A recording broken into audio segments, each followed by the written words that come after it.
I'm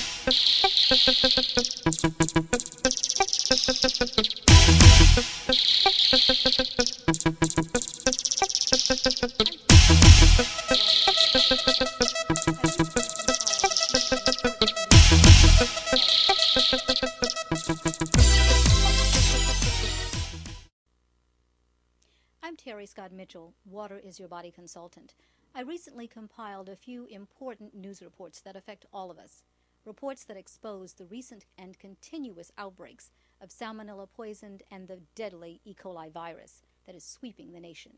Massive salmonella outbreak. The Centers for Disease Control said today it had sickened more than 800 Americans. The Food and Drug Administration says that it is no longer certain contaminated tomatoes are really to blame. Louise Schiavone has the details. Gone is the confident assertion from the Centers for Disease Control that a growing salmonella outbreak is linked to tomatoes. A lot of times vegetables are all eaten together, and trying to trace back one or more of the items in theory could provide the answer, but the trace backs are very difficult, so it's hard for the trace backs to provide an answer.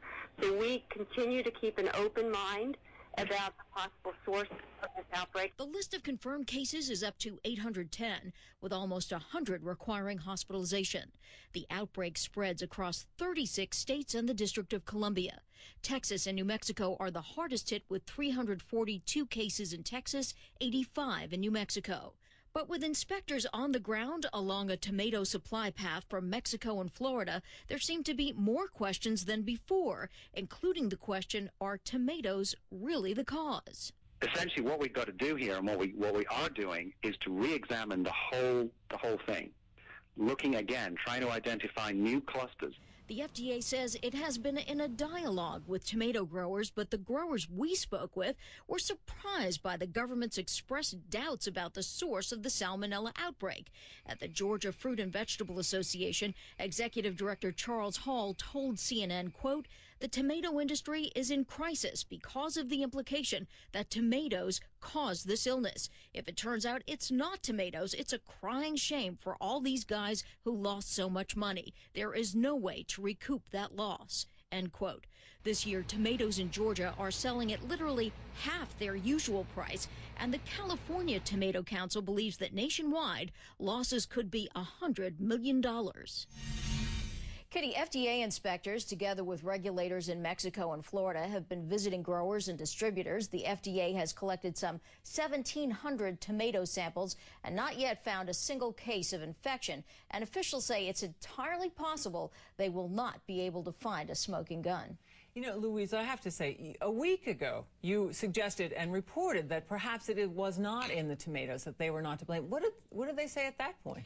At the time, we asked the FDA and the CDC if it were possible that the source was not tomatoes and what were numbers 2, 3, and 4 on their potential culprits list. They said, oh, no, our epidemiological examination of this, our surveys show that it's undoubtedly, it's no doubt, we believe that it is tomatoes. And today, when asked about the tomato salmonella outbreak, the CDC spokeswoman said this is a produce outbreak. So it's very interesting how they've retreated. Still no answers, still no recall. What are the business implications It's just such a bad hit for the tomato industry.